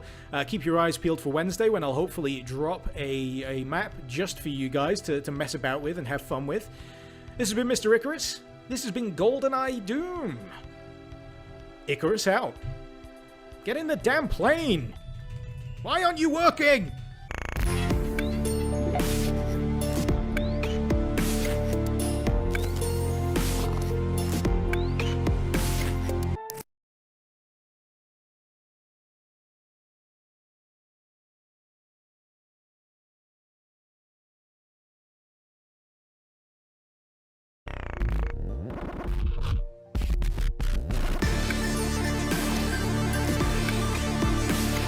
Hey there, this is Mr. Icarus, and welcome back to Doom Mod Madness. In this episode, we're checking out Action Doom, and if you're not familiar with this one, it's pretty much a Doom mod that takes direct inspiration from Contra. And if you're not familiar with Contra, it's a 2D action platformer from back in the day, back on the Nintendo Entertainment System, that had a reputation for being extremely difficult. So it's very interesting to see this kind of ported into the Doom engine. And as a result, this mod shares a few gameplay features with that original Contra, first of which being bullets. They fire extremely slowly, but don't worry, enemy bullets and projectiles also fire in a similarly dodgeable manner, which is good, considering we only have 1 health point. What is also good is that these exploding crates don't damage us, because that would mean a very early game over for me. But we're just slashing through these just to get a few power-ups. But anyway, we're going to jump out of this plane. Actually, we're going to find out what our mission is first. Apparently, Swedish rebels have overtaken a small American city. It's our job to flush them out. Attack aggressively, President Ronnie. He has some difficulty spelling the word secret down there. It says top secret. It's very, very confidence building there. Thank you, Commander-in-Chief. Anyway, let's jump out of this plane and see what goons we can dispatch. Oh, Geronimo! Okay, here we are in Swedish-occupied Americaville. Time to take out the trash. And thankfully, the Swedish terrorist force here has chosen to load up their weaponry with slow-moving projectiles too, which makes it a bit easier for me, because I have the miracle of side strafing on my side. I can make like Neo and just dodge around them. And this is obviously something that the Swedish terrorist force did not pay attention to in terrorist boot camp, otherwise I would be having a much tougher time of mowing them down. But that's not to say you can't be ambushed. There have been a few times where I've been distracted by the guy up on this side and just not paid any attention to these guys spilling out, and had a few very embarrassing deaths. But after that, once you get used to it, you learn that everything is quite linear. But there are still a few surprises to be had, because there's a fork in the road here, and if I choose to go left... Oh, would you look at that? There's now a building blocking me. Oh well, and we can't jump over the barriers, but that's pretty much in keeping with Contra. It was pretty linear to begin with. It was a 2D scrolling, side-scrolling platformer. So, bringing that aesthetic into Doom isn't that much of a surprise. It's just that we've got a little bit more freedom of movement around the streets. I'm just going to take care of these guys. It's like a duck shooting gallery at the furthest. It's only that the ducks occasionally shoot back. But if anything, there is only one major gripe that I have against Action Doom, and it's not the really cool little scripted events like cars coming through the wall and all that kind of stuff and buildings collapsing. It's the fact that this section right here is an absolute friggin' bore. Because this is a tank. I am shooting at the tank. This tank takes bloody ages to die. In fact, I'm going to run out of ammunition right now. Which, if I was probably paying more attention to what I was doing, wouldn't be too much of a problem, because there was a spare ammo clip around there that I could have used. But it just kind of fills you up to 99 and no further. But this tank takes ages. Absolutely ages to kill. And I'm just exploiting this, this little corner here, because it does fire missiles at me.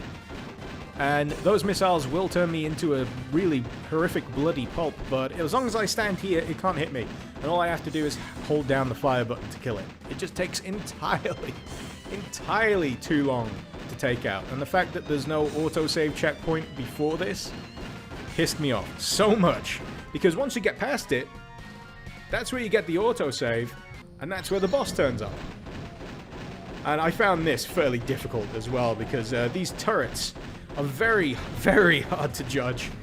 And you got to take out the turrets. You practically got to focus on those before you focus on the big green weak spot over there for this boss. Because they do that. They just turn you to mulch. And it's aggravating, let's say. But then again, that is Contra in a nutshell. One of the most aggravating and tough games you will probably play. And some people will say, God damn it, some people would say you can't consider yourself a proper gamer, or even a man, unless you've completed Contra. And to that I say, well, you know what, I'm just going to keep my boy shorts on, because I'm probably going to... I'm probably going to get a blood pressure problem from this kind of bullshit, but what I'm going to do instead, I am going to jump ahead so I can show you the real meat and potatoes of this particular mod, because believe it or not, this stage is just a prelude. It's just an introduction stage before you get into the real meat of Action Doom. So what I'm going to do, I'm just going to skip ahead in a sec and show you what it's like when we get into the jungle. So personally, this is where Action Doom gets a lot more interesting for me, because it varies up the gameplay a bit more. We've got some environmental hazards with these trees, got more interesting enemy types, and these guys, seriously, who are they kidding? Do they think they're being stealthy? It's like Sam Fisher in Splinter Cell. You can see those goggles from miles away. But we still got to be careful. It's very easy to be ambushed, very easy to take a stray bullet, and I think I've cleared them out. So now we just need to take care of these turrets, and then I can show you what I find truly interesting about this particular mod. Oh, god damn it, these turrets. Entirely too tricky to deal with. And the bullets are comically large. They're like bullet bills out of Mario. We've got one more obstacle to overcome before I can show you the interesting stuff. Let's see if we can get it from a distance. Let's see if this even works. Oh no, I ran out of bullets. Please don't fire back. There we go. Just got to be a bit careful of these stray bullets coming out of the forest, because these guys are uncannily good at taking you by surprise, despite their terrible camouflage. You know what? Screw it. I'm just going to hide behind this tree so they can't hit me. But you'll notice this signpost, and it basically means I can go through a vent there and trigger an entirely different part of the game, or I can take this route and do another entirely different part of the game. Or, that's right, there's more. I can go all the way down here to the boat and trigger a boat mini-game where I have to dodge some rocks, and then it's great. It's a piece of design that I did not expect to see here, and it's greatly appreciated. But personally, I want to try out the vent, because believe it or not, this takes us to a car chase, and I really want to see how this works, because it's the only route I haven't taken yet, and I feel like embarrassing myself and showing you how bad it is for me to go through something the first time round, so we just gotta take out these goons. That's for the Swedish meatballs. Oh wait, these aren't the Swedish terrorists anymore. These are just the people that took over the VAC facility. But we can hop in this, and the music changes just a teeny tiny bit. A bit of a... just drum and bass? I don't know. It's jungle, perhaps. Let's just hit the wheel. Oh yeah, we're trucking. This is great. I love this. And I was just totally unprepared for what was going to happen next. I thought maybe there might be some kind of steering mechanic, but no, what you do is you pop into the back here, you get a flamethrower, goddammit, and you have to start firing at these cars. And now I'm going to have to leap from car to car and not die horribly attached to the front grille of that car. Roadkill. Thankfully, the save point was relatively close, so we can just try that again. And we've got to be careful. Oh yeah, we're good. Oh shit. How is that fair? But this is pretty typical of my first run through of Action Doom. It was a lot of just taking bullets from unexpected places in my face. So now we've got to be super careful with our left and right strafing. And I think the game actually wants me to jump into that. I think that's just really unfair. Can I not just jump back? Do I have to do this? Right, let's switch back to this. Let's see if we can't make a fool of ourselves. No, that's not working. That's not working. Yeah. This is slightly less fun than I thought it would be. Ah, screw this. You know what? I'm going to load the other point. I'm just going to show you the boat. Let's go back. Let's go back to the future? No, the past. I'm losing my train of thought again. There we go. That's that taken care of, and we can gingerly make our way down this cliff. Full damage isn't too much of a problem, thank God. But for some reason, if you land in the water, that's insta-kill. So avoid the water if you can. So you pick up some nice dosh down here to increase our score.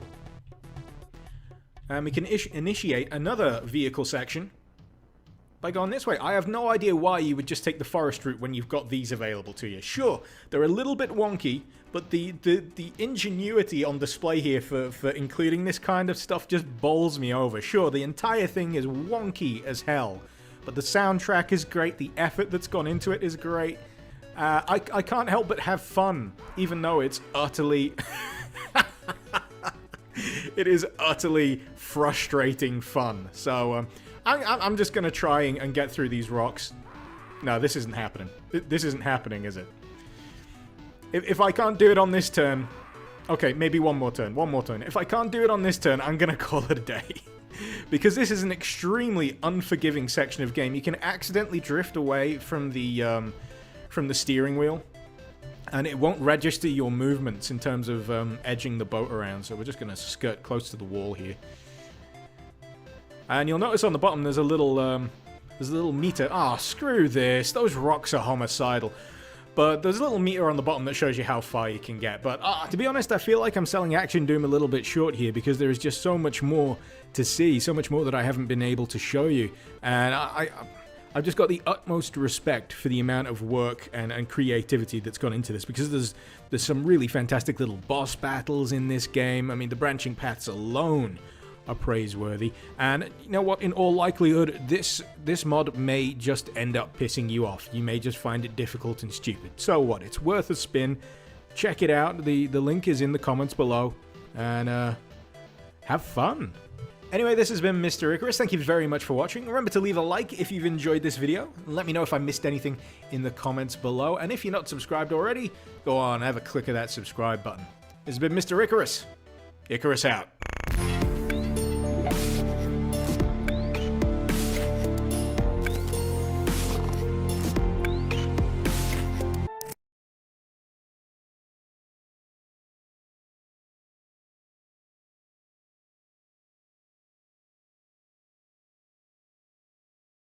With Sprint's Unlimited plan, you don't have to worry about your data running out, so you can do more of the things you love. Switch to Sprint today and get 4 lines of unlimited high-speed data, talk, and text for only $37.50 per line per month. So laugh more, play more, be prepared to be blown away, because the truth is, the Sprint network really is faster. Plus, it's more reliable, with better coverage than ever. Act now and get 2 Samsung Galaxy S7 phones for the price of 1. Try us out for 30 days. If you're not satisfied, we'll refund your money. So switch today.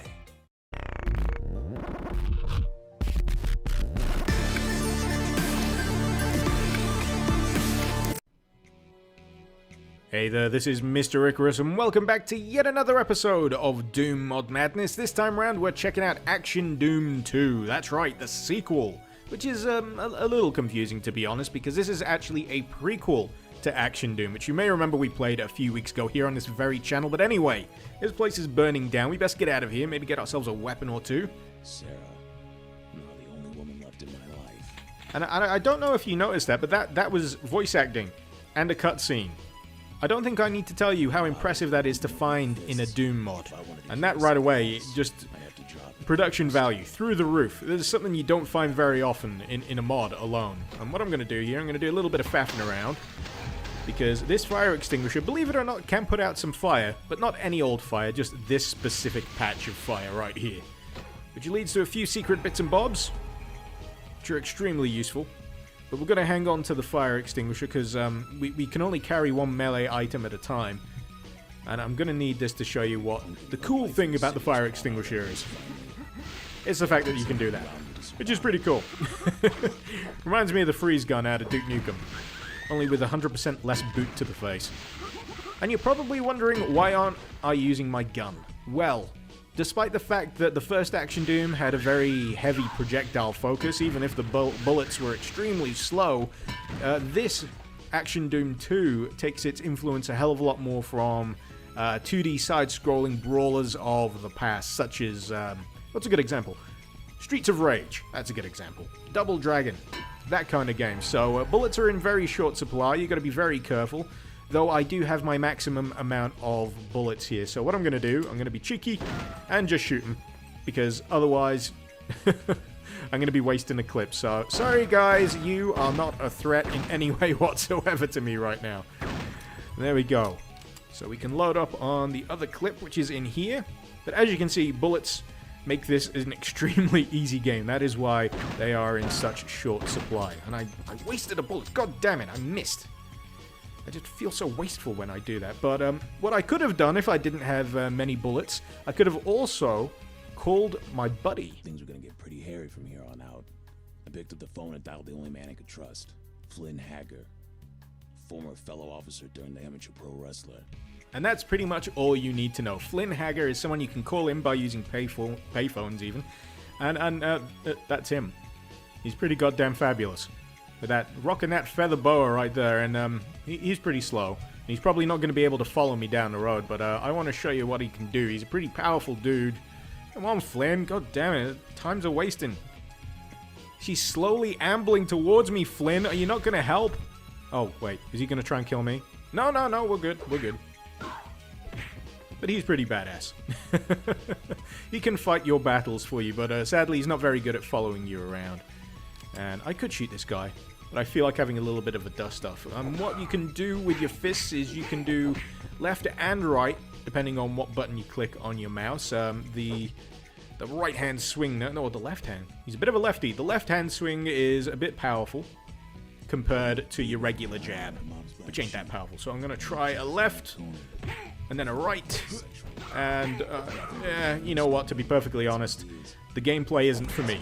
Despite the fact that this has some of the most amazing production value I've seen in a Doom mod for a while, just the fact that so much effort has clearly gone into this, the problem I'm having here is the gameplay actually kind of stinks. And that is purely personal. For anyone else, I'm sure it'd be great, but I've been spoiled. And I squarely blame G-Motor and Demon Steel for making melee combat feel as good as it does in Doom, because now that's taken away a little bit from the awesomeness of this game. And I can't deny it is pretty awesome. It's just that it's diminished a little bit in the shining brightness of other games like G-Motor and Demon Steel. But I'm just gonna bust a cap in a few asses. And like I say, it just makes it so easy. And if you're familiar with the original Action Doom, you'll pretty much know what's coming up after this section, but I'll just focus on what we're going to find inside this club. Jerry talked. So full of shit he was fighting at the seams. Classy dialogue. Classy dialogue. These 5 bull queers. I'm walking this way. Christ. I never did like the YMCA. But yeah, your first boss is basically the village people. I feel kind of bad. Because they're supposed to be, you know, a significant, you know, first boss battle. And here I am just murdering them one by one. And there's Elton John, because why the hell not? But, sorry guys. No more YMCAing for you. Yeah, my man was real loquacious after I dusted his fuck buddies. Anyway, we're gonna skip the really cringy dialogue. It reads like some kind of, you know, hard-boiled detective throwback, which is great and all, but I just find it pretty goddamn uncomfortable. But anyway, this is where one of the more interesting aspects of Action Doom 2 comes into play. You can either jump in the cab, which will take you along a different route in the game, or you can start beating the crap out of this guy's car. So if you remember Street Fighter 2, I'm pretty sure it was Street Fighter 2, you can beat the crap out of a car for some reason. I think you have to do it in time limit. There's a bonus stage, but basically, I'm just waving this bottle at this car to break it into smithereens. And what that does is it distresses this guy enough to give me an alternative path in the game. How cool is that? How cool is that? Much like Action Doom, where you could choose what branching path you wish to go, Action Doom 2 also does that, but with a little bit more interactivity, I find. Because I didn't really expect to be able to punch a car to death in this game. But anyway, yeah. Story, blah, blah, blah. You'll find out for yourself if you feel like playing this game, which, by the way, is completely standalone. So what you can do is you can download it. It's all a complete package. The link, as usual, is in the description below. And all you have to do is double-click the logo, and you're flying. So if you think you'll enjoy this, give it a go. It just, unfortunately, is not my particular cup of tea when it comes to Melee, unfortunately. But I can't say that diminishes the other stuff on display here. This is clearly a really, really cool achievement. So, director of this game, Scuba Steve, and your team, well done. 10 out of 10. A for effort. Even though, what? A for effort? Does that work? Or is it E for effort? No, I'm gonna give them an A for effort. But yeah, the enemy types ramp up a little bit the further along you get into the game, and this is an optional part of the game right now that I'm playing. The other option is you can get in the cab and you can end up on a bridge where you have to fight against the mob and a few Union guys. This is just the subway street gangs, and I feel really bad about repeatedly punching all these women in the face, but you know, then again, they do try to murder you, so you know, you give what you get. Anyway, what was I even saying? After that, believe it or not, this route alone, God, I'm just going to get lost talking about this, but this route alone, once you reach the end of this route, it gives you another choice where you can go off and do another completely optional side mission type thing. I can't even. I literally can't even. I'm just going to get through here and carry on with the goddamn mission, because the more I try and convey how awesome the design of this game is, you know, graphically as well as structurally, I'm just going to lose the ability to speak. So, oh, is that a fire extinguisher? Can I get that out of there? Let's see if we can do that. See if we can liberate this. Do we have to shoot? Can we punch? I don't know. I'm a little stuck. I'm sure we can liberate that fire extinguisher from its confines. Do we need to shoot?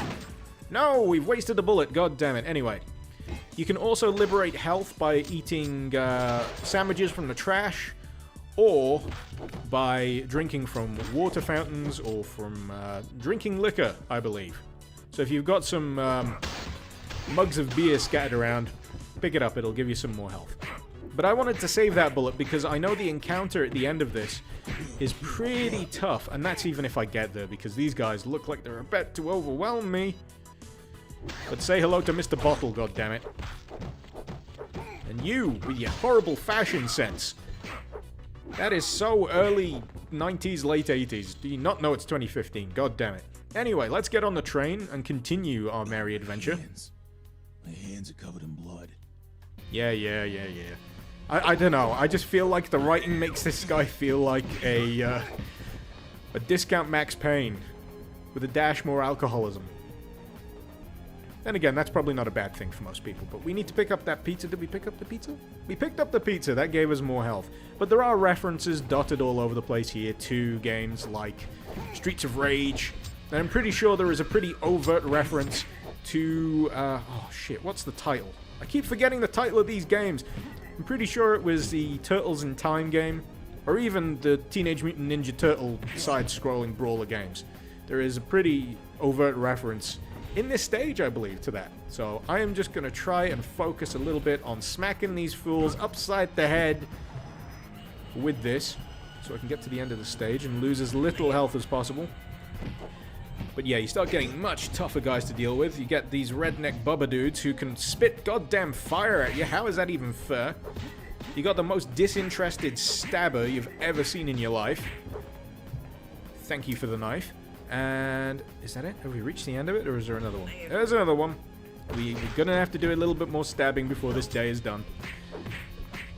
We're gonna have to take out James before he spits more fire at us. I'm pretty sure it's range dependent, so if you stand a little further away, that's where he starts spitting flames at you. But here we are. I think this is the boss battle segment. But this is pretty cool. If you get the reference, you're probably as old as I am, if not older. They're all around me staring with their dead. Yeah, cornered, whatever. Boss battle. And these guys have pretty amusing names. And what I'm going to try and do is get out my gun and shoot one of them. But that's Rocksteady, and the other guy is Bebop. And if you do not know what that means, then, god damn it, I'm forgetting which button's which. Do I have any other melee stuff? No, damn it. But they're basically villains from Teenage Mutant Ninja Turtles. Pretty cool reference. And I believe the design has been changed in order to avoid any potential, let's say, lawsuits. But don't worry, I know I've died, but they pretty much expect that to happen to you.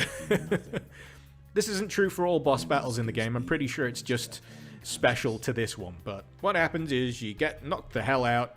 You end up being rescued by some distressed old lady. And yeah, you basically get a choice. This is a choice of where to go. You can either go to the final stage of the game, which is the Filex building, or you can go investigate a creepy farm.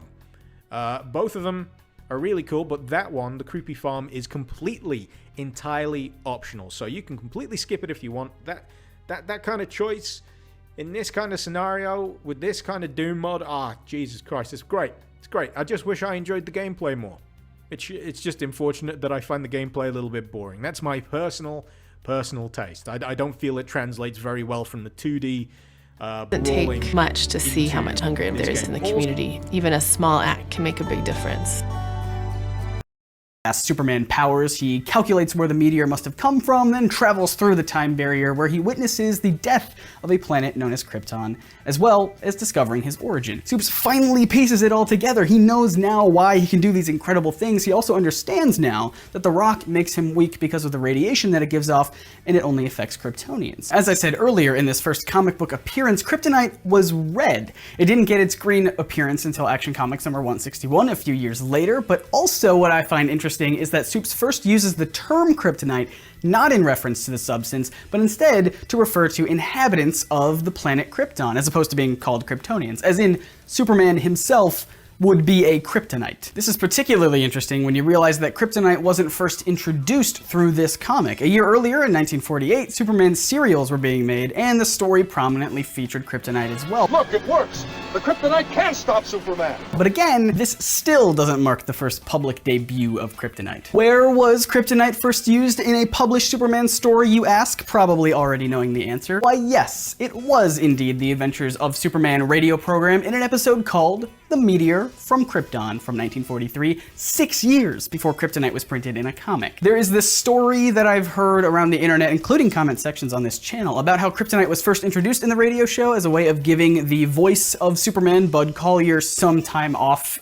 since the show was producing new episodes 3 to 5 times per week. I'm struggling with just 2 in a podcast. This story, as far as I can tell, isn't true. I have a link in the description to one of the episodes from the radio show that introduced kryptonite for the first time, and as you can hear, Bud Collyer is very much in it as Clark Kent. That being said, I do believe that there was a time that the writers did use kryptonite as an excuse to give Collyer a break from the show. It just happened later on in the series and wasn't the reason that they first introduced kryptonite. Now, while the radio program may have marked the first official debut of kryptonite to the public, it was not the first place where a kryptonite substance showed up in the Superman mythos. A substance known as K-metal from Krypton was first written about in an unpublished Superman comic from 1940 by the same name, 3 years before the Adventures of Superman radio show episode. This comic is very likely what inspired the show to incorporate kryptonite. The story, had it been published, would have changed so much about Superman so quickly that he could conceivably be drastically different than how we know him today. So much so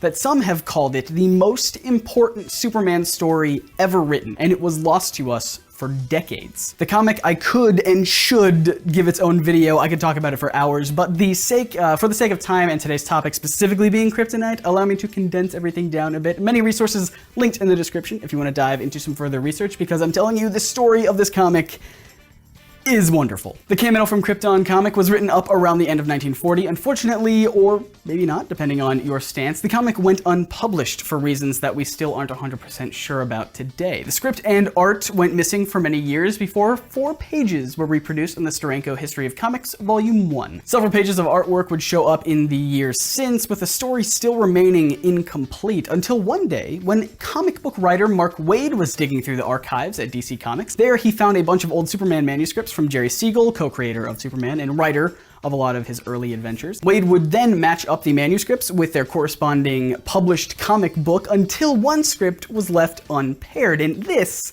was the missing K-Metal story. In hopes to preserve the story, Waid typed up the whole story synopsis exactly as Jerry Siegel wrote it, including typos, on the same model typewriter that it was first written on. Not too long ago, a collaborative effort by some talented and passionate artists drew up the missing pages based off of the script, as well as inked and colored any scans of the original artwork they could get a hold of. Today, the comic is nearly finished, and you can read it online right now for free. Link in the description. In the story, we're introduced to what appears to be the first version of a kryptonite-like substance. While not explicitly called kryptonite, it has a lot of the same properties. It's a chunk of the planet Krypton that glows with a penetrating green brilliance and weakens Superman. However, it also has the reverse effect of giving ordinary people powers whenever they touch it, which is something that we rarely see with kryptonite, unless you count the Smallville meteor freaks. There are a lot of little things in the story that would change around Superman and introduce some of the classic elements of the character in the universe as we know it today, but the biggest change would have to do with his relationship with Lois. As Clark is powerless thanks to a large meteor traveling close to Earth that's made of the K-Metal, he and Lois and some others are captured and trapped in a mine that's been closed off. Air is running out, but the meteor zooms past Earth and its effects on Superman subside, granting him his full strength once again. Clark knows that he can't waste time. He reveals himself to be Superman to Lois and the rest and rescues everyone from the collapsed mine. Lois is stunned. She can't believe that Clark Kent and Superman are the same person. Now, unlike other stories, there is no cover-up here, no quick fix that sets everything back to normal, like a memory-wiping kiss or a clone or robot or whatever. She knows who Superman is permanently. They even decide that they are going to start working together as partners. That is until Lois remembers how long that Clark has effectively been lying to her, so she storms off, but still insists that she'll help him only for the good of humanity. More about this in a minute. There is a fantastic analysis of this story by Will Murray in Alter Ego number 36, where he tries to break down why the story was made in the first place and also why it never ended up being published. There is a ton of interesting stuff in this article, and a lot of it is purely speculation, but I will only touch on a few things. One of the things that he suggests is that maybe the introduction of the K-Metal was nothing more than a reaction to the thinking that Superman was too super. He had no real challenge yet. There are cases that we can see already at this point in time in the early 40s where people were thinking that Superman was not as relatable as other more vulnerable heroes. There was one writer by the name of Frederick Brown who wrote that there's nowhere to go after Superman but backwards. He said, quote, "He can't go on. Superman is the ultimate in invulnerability, strength, and toughness. He has spoiled all taste for semi-Supermen." I want to stress, again, this is just shortly after Superman debuted and was starting to get popular. He didn't even have all of his powers yet. As for why the comic was killed, Murray points to who he suspects was behind it. Robert Maxwell, the producer of the Adventures of Superman radio show. Again, lots of speculation here, but the full article spells it out pretty well in more detail than I'm going to go into. The gist is that at the end of the story where Lois finds out about Superman's dual identity, that would have changed the whole core relationship between the characters too much, too quickly. Murray theorizes that Maxwell would have recognized that a shift that drastic while Superman was still forming and changing into a multimedia icon might have been a disastrous thing to do for the brand. So he exercised his power and killed the K-Metal story. However, a few years later, when they were writing stories for the radio show, they would have been inspired by the K-Metal to create Kryptonite and introduce it on the show leaving out the whole part about Lois finding out Clark's secret identity. And that would be how kryptonite was first officially introduced in the Superman mythos. What do you guys think? Would you have liked to see the K-Metal from Krypton comic printed? Do you see it affecting the dynamic between Lois and Superman to a point where their relationship would be totally different than how we know it today? And since this video is supposed to be about kryptonite, do you like the idea of kryptonite granting humans powers, or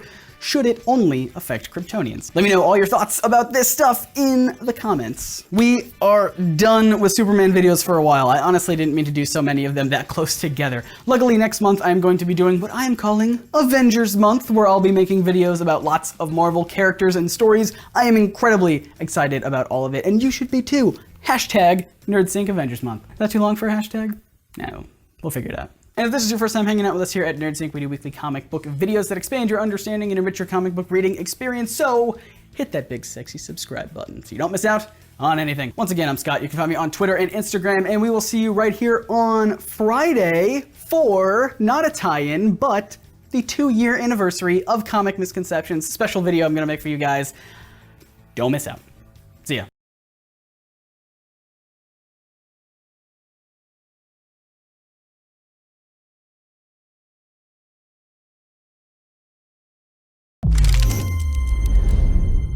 Hey everybody, Jason Todd, aka the Second Robin, aka the Red Hood, aka other names, I'm sure. He's sure had his ups and downs. Becoming orphaned and living on the street looks pretty not great, but getting to be Robin and fighting alongside Batman definitely seems cool. Dying, on the other hand, does sound like the worst, and coming back to life might sound like a good thing, but the process seems kind of scary and probably painful. Oh hey, we're talking about the death and resurrection of Jason Todd today.